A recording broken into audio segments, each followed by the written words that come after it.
Hello भैया। मुझे अच्छा लग रहा है कि मेरी खुशनसीबी है कि आज हम आपके साथ में परमेश्वर की आराधना कर रहे हैं। मेरा मन था कि हम लोगों को बताएं कि परमेश्वर सब कुछ कर सकता है। कई बार हम निराश हो जाते हैं, हताश हो जाते हैं, परेशान हो जाते हैं और हमें लगता है कि हम कहाँ जाएं, किसके पास जाएं, किससे कहें, कौन हमारी सुनेगा। मैं आपको बताना चाहता हूँ, एक है जो हमारी फिक्र करता है। असंभव चीज वो संभव करता है। असंभव को संभव करने वाला परमेश्वर है। अगर हमारे लिए आप निकाल करके पढ़ें लूका रचित सुसमाचार उसका 18वां अध्याय, यहाँ पर एक कहानी है और उससे पहले की लिखा हुआ है कि लोग बच्चों को प्रभु यीशु मसीह के पास लाने लगे। उसके चेलों ने डांटा, तब यीशु ने कहा कि बच्चों को मेरे पास आने दो, उन्हें मना ना करो। और उसी के बाद एक शख्स जो एक जवान था यीशु मसीह के पास में आया और आकर के, कहानी आप सबको मालूम है, सवाल करने लगा कि अनंत जीवन पाने के लिए मैं क्या करूं। यीशु मसीह ने कहा, क्या आज्ञाओं को मानता है? उसने कहा, मैं आज्ञाओं को तो बचपने से मानता हूं। उसे के आगे लिखा हुआ है कि तू विचार न करना, तू चोरी न करना, तू हत्या न करना। पर यीशु मसीह उनसे कहने लगा कि तुझ में एक बात की घटी है, और वो घटी बहुत आसान घटी नहीं है। पैसा इंसान को सबसे ज्यादा प्रिय होता है। लिखा हुआ है, धन का लोभ सारी बुराई की जड़ होती है। आदमी अविश्वासी हो जाता है धन के लोभ से। पर यहां पर खुदा का कलाम बता रहा है कि यीशु मसीह उससे कहने लगा, अगर 23वीं आयत को पढ़ें, वह ये सुनकर बहुत उदास हुआ। क्या सुनकर के? उसके ऊपर की आयत पढ़ें। उदास हुआ तो कारण क्या था? जी, यह सुनकर यीशु ने उससे कहा, ये सुनकर यीशु मसीह ने उससे कहा, तुझ में अब भी एक बात की घटी है। मुझे मालूम है तो सब कुछ। यीशु मसीह उसके बारे में सब कुछ जानता था। क्या खुदा के लोगों, परमेश्वर हमारे बारे में नहीं जानता है? उसे सब कुछ मालूम है। एक एक चीज वो हमारी जानता है और वो आपकी भी एक एक चीज जानता है। पर यहाँ पर खुदा का कलाम बता रहा है कि ये सुनकर यीशु ने कहा, अभी भी तुझ में एक बात की घटी है। अपना सब कुछ बेचकर कंगालों को बांट दे, सब कुछ बेच करके कंगालों को बांट दे, और तुझे स्वर्ग में धन मिलेगा। क्या ना भैया, यहाँ के तो हो नहीं पा रही है और आप कह रहे हैं स्वर्ग में धन मिलेगा। किसे मालूम स्वर्ग जाएंगे कि नरक जाएंगे? है? विश्वास है? अगर विश्वास है तो आप स्वर्ग जाएंगे, और विश्वास नहीं है तो खुदा की मर्जी। हमें विश्वास होना चाहिए कि हम वास्तव में स्वर्ग जाएंगे। और वो कह रहा है कि तुझे स्वर्ग में, यीशु मसीह इस बात को गवाही दे रहा है, कह रहा है तुझे स्वर्ग मिलेगा। क्या होगा? तू स्वर्ग में धन पाएगा। तू यहां पर दे दे, तुझे स्वर्ग में धन मिलेगा। जी आगे, और आकर मेरे पीछे हो ले। ये सारी बातें जो कह रहा था, इसका हो सकता है बिजनेस हो, कैसे उसने कमाए होंगे इतने पैसे। जवान है भी, हम पैसे के पीछे भागते रहते हैं। इस जवान ने कहा कि पैसे की बात हो रही है। अरे बड़ा उदास हुआ। लिखा हुआ है वो यीशु मसीह के पास से चला गया। कई बार हम यीशु मसीह के पास में पहुंच नहीं पाते हैं सिर्फ पैसे के कारण, कि हम पैसे का मोह करते हैं। तब लिखा हुआ है, यीशु ने उससे कहा, धनवानों का परमेश्वर के राज में प्रवेश करना कितना कठिन है।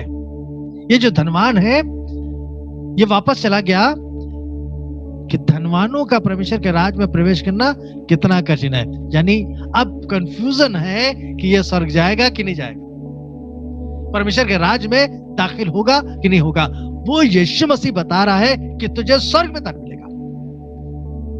बता रहा है कि तू स्वर्ग में जाएगा, तू अधिकारी है स्वर्ग का। पर तुझे काम ये करना है, अपना माल खुदा की खिदमत के लिए दे दे। कई बार हमें लगता है कि हमारा पैसा ही तो सब कुछ है, हम सब कुछ खुदा की खिदमत के लिए देंगे, हम क्या करेंगे? 25वीं आयत को पढ़ें। परमेश्वर के राज में धनवान के प्रवेश करने से, लिखा हुआ है परमेश्वर के राज में धनवान के प्रवेश करने से ऊंट का सुई के नाके में से निकल जाना सहज है। आसान है ये बात। ऊंट का सुई के नाके से निकल जाना ये तो सहज बात है, ये आसान बात है कि ऊंट निकल जाए। नाका बहुत छोटा होता है, आप सुई में धागा डालते हैं, कह रहे ये बात तो आसान है कि ऊंट निकल जाए, जबकि बिल्कुल असंभव सी बात है। पर खुदा का कलाम बता रहा है, कह रहे ये आसान चीज है, पर धनवान का परमेश्वर के राज में प्रवेश करना कितना कठिन है। आगे पढ़े क्या लिखा हुआ है। इस पर सुनने वाले ने कहा, इस पर सुनने वालों ने कहा, तो फिर किसका उद्धार हो सकता है? तो फिर किसका उद्धार हो सकता है? कौन बच सकता है? कौन निकल सकता है? अब जो मेरी खास आयत है वो अब आ रही है। उसने कहा जो मनुष्य से नहीं हो सकता। जो आज की मेरी आयत है, मरकजी आयत, वो ये है कि जो मनुष्य से नहीं हो सकता, हो सकता है। शायद हो सकता है आज आपको लग रहा है आपकी समस्या बहुत बड़ी है। ये बार शायद 3-4 बार से मैं इसी बात को बताता आ रहा हूं कि हमारी समस्या शायद बड़ी हो सकती है, हमारी दिक्कतें बड़ी हो सकती हैं, हमारी बीमारी बड़ी हो सकती है, पर यह आपको मालूम होना चाहिए जो मनुष्य से नहीं हो सकता वह परमेश्वर से हो सकता है। आप हो सकता है मनुष्यों पर भरोसा करते हैं और लोगों पर भरोसा करते हैं कि ये कर देगा, हमारी मदद कर देगा। अक्सर हम गाना गाते हैं और बताते हैं कि आदमी से ना फरियाद करना, जिसके हाथों में जीना न मरना हो, जिसके हाथों में जीना न मरना, जिसके हाथों में है सब सहारा, जिसके हाथों में है सब सहारा, जिसके हाथों में है सब सहारा, जिसके हाथों में है सब सहारा, उसके आगे तुम दामन पसारो। शायद हो सकता है लिखा हुआ है खुदा के कलाम में कि मनुष्यों पर भरोसा रखने से परमेश्वर पर भरोसा रखना उत्तम है। ये अच्छी बात है। यिर्मयाह उसका 17वां अध्याय और उसके 5वें पद को पढ़ेंगे। इसको निकाले रहे, जो मरकजी आयत है उसके आगे की कुछ बातों को हमें बांटना है। यिर्मयाह उसका 17वां अध्याय और उसके 5वें पद को पढ़े। यहोवा यूं कहता है, श्रापित है वह पुरुष, श्रापित है वह पुरुष जो मनुष्य पर भरोसा रखता है। क्या इंसानों पर हम भरोसा करते हैं, हम लोगों पर भरोसा करते हैं, ये हमारी मदद करेगा, ये हमारी सहायता करेगा, ये हमारे साथ खड़ा रहेगा। शापित है वह व्यक्ति जो मनुष्यों पर भरोसा करता है और उसका सहारा भी लेता है, जिसका मन यहोवा से भटक जाता है। अगर हमारा मन यहोवा से भटका है तभी हम किसी का सहारा लेंगे। जिसका मन यहोवा से भटक गया है वह निर्जल देश के अधमरे पेड़ के समान होगा जी, और कभी भलाई ना देखेगा। कितनी खराब बातें लिखी हुई है। जो व्यक्ति मनुष्यों का भरोसा करता है उसके वो सोचता है कि हमारी भलाई हो जाएगी इससे, और नहीं, खुदा के लोगों, हमारी भलाई नहीं हो सकती। लिखा हुआ है अधमरे पेड़ के समान है वो व्यक्ति, पेड़ के समान, वो आधा मरा हुआ है। ऐसा पेड़ ना हरा है ना सूखा है, अधमरे पेड़ के समान है। तभी तो ये कहने लगा फिर किसका उद्धार हो सकता है? जब वो मनुष्य का सुई के नाके में से निकल जाना सहज है, ये तो हो सकता है। तब लोगों को कहना पड़ा। लिखा हुआ है उसके चेलों ने कहा, उससे पूछा मत्ती में उसके 19वें अध्याय में, वहां पर लिखा हुआ है, यही जिक्र पूरा सेम वैसे ही है, पर वहां पर लिखा हुआ है कि वो कहने लगा कि फिर किसका उद्धार हो सकता है? प्रभु यीशु मसीह को बताना पड़ा, परमेश्वर को बताना पड़ा कि ये मनुष्यों से तो नहीं हो सकता, ये इंसान नहीं कर सकता, पर किससे हो सकता है? तब लिखा हुआ है उसने उससे कहा, मैं तुमसे सचमुच कहता हूं कि जो मनुष्य से नहीं हो सकता वह परमेश्वर से हो सकता है। जो मनुष्य से नहीं होगा वह परमेश्वर से होगा। आपको लग रहा है कि ये डॉक्टर शायद हमारी मदद कर देगा, ये वकील हमारी मदद कर देगा, ये फलाने व्यक्ति हमारी मदद कर देगा, ये पैसे वाला इंसान हमारी मदद करेगा, ये रुसूख वाला इंसान हमारी खिदमत करेगा, हमारे साथ पे खड़ा हो जाएगा। बाइबल बता रही है कि जो मनुष्य से नहीं हो सकता वह परमेश्वर से हो सकता है। यहां पर खुदा कलाम बता रहा है, हमारे लिए निकाल करके पढ़ दे यिर्मयाह की किताब उसका 32वां अध्याय और उसका 17वां पद। यिर्मयाह की किताब उसका 32वां अध्याय और उसका 17वां पद। यहाँ पर लिखा हुआ है, हे प्रभु यहोवा, हे प्रभु यहोवा, तूने बड़ी सामर्थ और बढ़ाई हुई भुजा, तूने बड़ी सामर्थ और बढ़ाई हुई भुजा से आकाश और पृथ्वी को बनाया। तेरे लिए कोई काम कठिन नहीं, तेरे लिए कोई भी काम कठिन नहीं है। असंभव सी चीज जिसको हमें लग रही है, मालूम है, उसने आकाश और पृथ्वी को बनाया, उसने सारी सृष्टि को बनाया, उसने एक एक चीज को बनाया। क्या उसके लिए कुछ असंभव है? ये बात हमें और आपको मालूम होने की जरूरत है। वो जिंदा है और हमारे और आपके साथ में है। उस क्रूस पर चढ़ा तो सही, उस पर लोगों ने लान तान तो की, उसको लोगों ने कांटों से भेद दिया, उसने भाले से भेदा और कोड़ों से मारा, पर फिर भी उसने वो उस मौत के बंधन को तोड़ करके हमारे और आपके लिए आज भी वो जिंदा है। खुदा के लोगों, वो हमारी और आपकी फिक्र करता है, वो हमारे और आपके साथ रहता है। उसका आत्मा आज भी हमारी और आपकी हिफाजत करता है, सहायता करता है। हमारी और आपकी निगहबानी खुदावंद की ओर से होती रहती है। लिखा हुआ है, हे प्रभु यहोवा, तूने बड़े सामर्थ और बढ़ाई हुई भुजा से आकाश और पृथ्वी को बनाया। तेरे लिए कोई काम कठिन नहीं है, उसके लिए कोई भी काम कठिन नहीं है। खुदा के लोगों, हमें लगता है कि ये वाला शायद काम बड़ा मुश्किल होगा, ये तो इंसान मरने वाला, डॉक्टरों ने जवाब दे दिया, अब कुछ नहीं हो सकता। पर मैं आपको बताना चाहता हूं कि खुदा आपके जीवन से अद्भुत और अनोखे काम लेगा। लिखा हुआ है, तुम मुझसे भी बड़े बड़े काम करने पाओगे। तुम प्रार्थना तो करो, काम करना खुदा का काम है। हम पहाड़ को धक्का तो दें, किसका ना, परमेश्वर का काम है। खुदा के लोगों, परमेश्वर का वचन बता रहा है कि हम इस काम को, इस बात को ना सोचें कि नहीं ये काम हम कर पाएंगे। जो मनुष्य से नहीं हो सकता वह परमेश्वर से हो सकता है। असंभव चीज जो आपको लगे असंभव है, असंभव को संभव करने वाला हमारा परमेश्वर है। अय्यूब कहने लगा, मैं जानता हूं कि तू सब कुछ कर सकता है, सब कुछ। जब अय्यूब से सवाल करने लगा परमेश्वर, हम लोग सुन रहे थे ग्रो में, हमने बहुत सी चीजों को सीखा, वहां पर वो सिखा रहे थे और बता रहे थे, तो वहां पर लिव्यातान यानी एक मगरमच्छ के बारे में बताने लगे और वहां पर सारी चीजों को बता रहे थे, उसकी बनावट के बारे में बता रहे थे, उसकी क्वालिटी के बारे में बता रहे थे। पर वहां पर लिखा हुआ है, ये सारे सवाल, तरह तरह के सवाल परमेश्वर उससे करने लगा और बताने लगा कि ऐसे ऐसे ऐसे ऐसे ऐसे। तब एक जगह अय्यूब को कहना पड़ा, मुझे मालूम है परमेश्वर तू सब कुछ कर सकता है, सब कुछ, क्योंकि ये तेरी रचना है। तूने मगर को बनाया, तूने मछली को बनाया, तूने आकाश को बनाया, तूने तारों को बनाया, तूने चांद को बनाया, तूने सूरज को बनाया, तूने हम मनुष्यों को बनाया। सारी चीजें तो उसने बनाई, अच्छी बनाई, पर मनुष्य को कहा बना करके बहुत अच्छा बनाया। पर यहां पर खुदा कलाम बता रहा है, मैं जानता हूं कि तू सब कुछ कर सकता है और तेरी युक्तियों में से कोई रुक नहीं सकती। अय्यूब उसका 42वां अध्याय उसका दूसरे पद में यह लिखा हुआ है।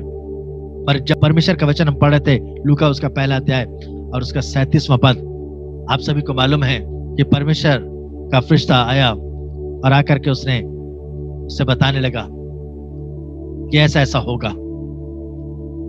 तब यहां पर खुदा का कलाम लिखा हुआ है, लूका उसका पहला अध्याय उसका 37वां पद, क्योंकि जो वचन परमेश्वर की ओर से होता है, जो वचन परमेश्वर की ओर से होता है, तो गर्भवती होगी और पुत्र जनेगी। असंभव सी बात, अरे मैंने किसी पुरुष को तो देखा नहीं, मैं तो कुंवारी हूं। जो वचन परमेश्वर की ओर से होता है, सब कुछ संभव है, सब कुछ संभव है। असंभव को संभव करने वाला हमारा परमेश्वर है। कह रहा है तो चिंता मत कर, इस बात की चिंता मत कर। लिखा हुआ है कि जो वचन परमेश्वर की ओर से होता है वे प्रभाव रहित नहीं होता, वह प्रभाव रहित नहीं होता है। उसके अंदर प्रभाव पाया जाता है, उसके अंदर सामर्थ पाई जाती है, क्योंकि परमेश्वर के वचन में सामर्थ है। आज परमेश्वर के वचन हमारे और आपके जीवन के लिए आशीष में होने पाए। जैसा उसने कहा है वैसा वो करेगा। वो कभी भी अपने वायदे से पीछे नहीं हटता। उत्पत्ति उसका 18वां अध्याय। आप सभी लोग जानते हैं इब्राहिम के बारे में, और यहां पर जिक्र इब्राहिम का है। उत्पत्ति उसका 18वां अध्याय उसके 14वें पद को पढ़ें। क्या यहोवा के लिए कोई काम कठिन है? क्या यहोवा के लिए कोई काम कठिन है? हाँ। नियत समय में अर्थात बसंत ऋतु में। अरे भैया, परमेश्वर तुझे मालूम नहीं, मैं तो बूढ़ी हो चुकी हूँ। लिखा हुआ है, सारा जब ये बात बता रहा था, परमेश्वर का एक फरिश्ता वहां पर मौजूद था। इब्राहिम अपने घर लेकर के आया और वहां पर उसको भोजन पानी दिया। तब लिखा हुआ है कि उसके पास में संतान नहीं थी। मुझे यकीन है कि जब इब्राहिम सारे काम खुद ही कर रहा होगा, खुद ही पानी लेकर के आ रहा होगा, खुद ही खाना लेकर के आ रहा होगा, खुद ही रोटी लेकर के आ रहा होगा, तो उसे मालूम हुआ कि इसके पास संतान नहीं है। उसने कहा कि तेरे पास में एक संतान होगी बसंत ऋतु में। और ये बात सुन करके सारा हंस पड़ी। और जब सारा हंसी तो परमेश्वर का उस दूत ने कहा कि सारा क्यों हंसी? क्या ये बात उसे असंभव सी लगी? क्या उसे लग रहा है कि नहीं हो पाएगा? खुदा का कलाम बता रहा है कि लिखा हुआ है, क्या यहोवा के लिए कोई काम कठिन है? नियत समय में अर्थात वसंत ऋतु में मैं तेरे पास फिर आऊंगा और सारा पुत्र उत्पन्न होगा। और सारा के एक पुत्र उत्पन्न। असंभव सी बात है। हे परमेश्वर, ठीक है, अच्छा ठीक है। लिखा हुआ है कि जिस समय इस बात को उसने कहा, उसके 25 साल लग गए। 25 साल बाद उसके औलाद होने पाई। लिखा हुआ है जब अब्राहम 75 वर्ष का था तब इस बात को कहा था। जब अब्राहम 100 वर्ष का यानी 99 वर्ष का हुआ, कब है, तब उसके यहाँ एक पुत्र उत्पन्न। बूढ़े तो दोनों 25 साल बाद। यहां पर खुदा कलाम बता रहे, जी पढ़ें। और सारा के पुत्र उत्पन्न होगा जी। तब सारा डर के मारे ये क्या मुकर गई। हाँ। मैं नहीं हंसी। अरे मैं तो नहीं हंसी भाई। कई बार हमें लगता है अरे ठीक है, दुआ करा लो, दुआ भी करा लो, डॉक्टर के पास भी चलते हैं, दुआ भी करा लो। एक वक्त था, मैं रात में मैंने शायद इस बात की गवाही दी कि अर्पण बहुत छोटा सा था। हम लोग किसी फैमिली में गए, वहां पर छोटा बच्चा था। लोगों ने, बच्चा है तो ड्राई फ्रूट्स खूब खिलाए, ढेरों ड्राई फ्रूट्स उसने खा लिए और रात में उसको वॉमिटिंग होने लगी। और वो इतना हताश हो गया कि उसने हाथ पैर छोड़ दिए, मर सा गया वो। मेरी पत्नी रोने लगी, मेरा मन बड़ा उदास हो गया, मेरे आंसू आ रहे थे पर मैं रो नहीं रहा था। मैं अपनी पत्नी को दिलासा दे रहा था, मैं घबराओ नहीं, परेशान हो, खुदा सब कुछ ठीक करेगा। मैं बहुत उदास था। हमने कहा अब क्या होगा, तो बड़ी समस्या वाली बात है। रात के 2 बज रहे थे, 2:30 बज रहे थे करीब लगभग। किसके पास जाएं, किससे कहें? मैंने तुरंत कहा कि चलो दुआ करते हैं। मैंने और मेरी पत्नी ने दोनों ने दुआ करी। उसी क्षण परमेश्वर ने अनुग्रह किया। हमने अपनी वाइफ को ओवरकोट पहनाया। मैंने कहा आप ओवरकोट पहनिए। बहुत हैवी सा इनके पास ओवरकोट था। उस वक्त तो कुछ नहीं दिखाई दे रहा था, पर मुझे लग रहा था कैसे क्या होगा। बच्चे को इन्होंने जल्दी से ओवरकोट के अंदर लिया और हम लोग, मेरे पास स्कूटर हुआ करती थी उस वक्त, मैं स्कूटर से रात के 2 बजे, ठंड का समय था, बहुत ठंड, कड़कड़ाती ठंड थी, और हम लोग उस रात में डॉक्टर के पास में गए। हमारे अमाइन हॉस्पिटल है, वहां पर मैं गया। और जब मैं वहां पर गया तो डॉक्टर सो रहे थे, जल्दी से उनको उठाया गया। डॉक्टर भागते हुए आए, तुरंत उसके ऑक्सीजन वगैरह लगा दिया गया, सब कुछ। मैंने फिर वहां पर दुआ करी और जैसे ही हमने उस पर हाथ रखा और वो छींक पड़ा, एकदम से छींका। हमने कहा खुदा का शुक्र हो, अब सब ठीक है, अब सब ठीक है। परमेश्वर के लोग, जब आपको लगे कि ये असंभव, आपको आज भी लग रहा होगा कि शायद बहुत सी चीजें आपके जीवन की असंभव है। हमारा बिजनेस डूब गया है, हमारा स्कूल बंद हो गया है, हमारे काम चले गए हैं, पर मैं आपको बताना चाहता हूँ, एक है जो हमारे और आपके साथ में है, और उसका नाम है प्रभु यीशु मसीह। वो हमारी सहायता के लिए खड़ा है। कोई भी काम उसके लिए असंभव नहीं है, सब कुछ संभव है, क्योंकि लिखा हुआ है, उसने कहा फिर किसका उद्धार हो सकता है। प्रभु यीशु मसीह को कहना पड़ा कि जो मनुष्य से नहीं हो सकता वह परमेश्वर से हो सकता है। वो सब कुछ कर सकता है। खुदा के लोगों, अगर आपको लग रहा है असंभव, बहुत से आश्चर्य कर्म हमारी कलीसिया में हुए, ढेरों, अनगिनत। बहुत से लोग आज भी ढेर आश्चर्य कर्म होते हैं। लोगों के लिए प्रार्थना करें। देश विदेशों से जब मेरे पास फोन आते हैं, उनके लिए प्रार्थना होती है और खुदा उसी क्षण लोगों को चंगाई दे देता है। कई बार 2-3 दिन लग जाते हैं, पर हम विश्वास रखिए, विश्वास रखिए। परमेश्वर आपके जीवन में जो आशीष आनी है वो लेकर के जरूर आएगा। अगर खुदा के सेवक ने आपसे कहा है, किसी भी सेवक ने, चाहे मैं कहूं, चाहे और जो हमारे साथ में सेवक लोग हैं वो कहें, मैं आपको यकीन तौर से यकीन दिलाना चाहता हूं कि वो नहीं कहेंगे, पर परमेश्वर कहेगा। उस बात को आप विश्वास के तौर पर आप रिसीव करें और आपके जीवन में चंगाई आएगी। बहुत से लोग सोचते होंगे, जब यीशु मसीह से मार्था से बातचीत हो रही थी तो मार्था कहने लगी, हाँ मुझे मालूम है कि मेरा भाई जी उठेगा। यूहन्ना उसके 11वें अध्याय में ये जिक्र पाया जाता है। मुझे मालूम है कि मेरा भाई जी उठेगा, पुनरुत्थान के दिन जी उठेगा। तब यीशु मसीह को कहना पड़ा कि यदि तू विश्वास करेगी तो परमेश्वर की महिमा को देखेगी, क्योंकि कयामत और जिंदगी तो मैं हूं, पुनरुत्थान और जीवन तो मैं हूं।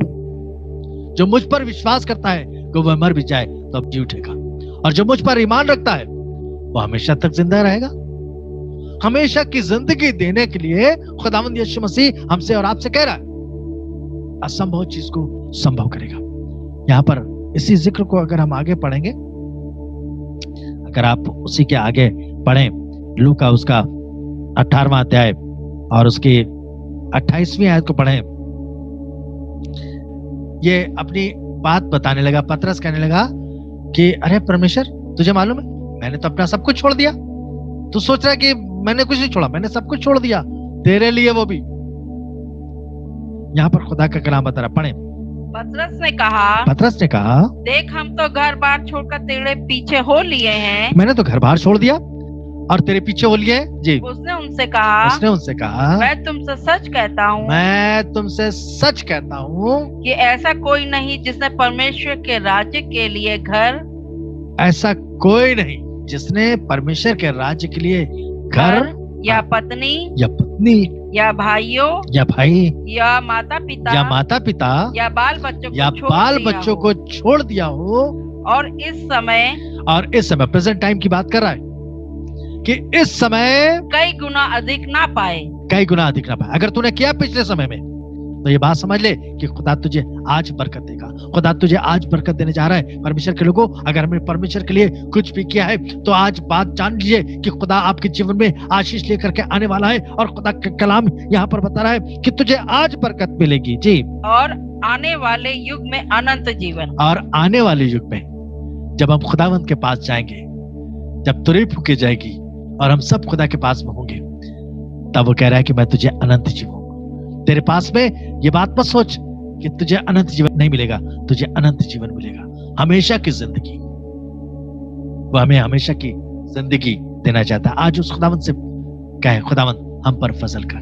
मुझे मालूम हो गया है कि तू सब कुछ कर सकता है। उस औरत के बारे में आप सबको मालूम है कि जिसका इकलौता पुत्र था, मर गया था, रो रही होगी खड़ी हुई। क्या हुआ? यीशु मसीह ने कहा, रोको इसको। लिखा वो उसको छुआ और वो उसी समय उठ गया। वो बच्ची, अरे अब प्रभु को दुख मत दे, असंभव सी बात है, अरे अब तो मर चुकी है। लोग तरह तरह की बात कर रहे थे, मजाक उड़ा रहे थे यीशु मसीह का। तब यीशु मसीह अपने चेलों के साथ में अंदर गया। 3 चेले थे और उसके माता पिता को लिया, और जब अंदर गया और उसने सिर्फ एक बात कही, तलीता कूमी, और वह लड़की उठ बैठी और कहा इसको कुछ खाने को दो। असंभव सी चीज, जो असंभव चीज आपको लग रहा है, मौत, इंसान मौत को समझता है असंभव है, उसका जिंदा हो जाना असंभव है, पर मैं आपको बताना चाहता हूं प्रभु यीशु मसीह वो भी करता है, परमेश्वर वो भी करता है। आज हमारे और आपके जीवन में असंभव सी चीज करने जा रहा है। ये बात याद रखिए कि खुदा आपके जीवन में अद्भुत और अनोखे काम करेगा, अद्भुत रीति से आपको चंगाई प्रदान करेगा। जो ऑनलाइन हमारे साथ में प्रार्थना कर रहे हैं, जो ऑनलाइन हमारे साथ में जुड़े हुए हैं, वे भी इस बात को जान लें कि खुदा आपके जीवन में अद्भुत रीति से काम करेगा। आज उस खुदावंत से कहे, खुदावंत हम पर फजल कर, मुझे मालूम हो गया है कि तू सब कुछ कर सकता है।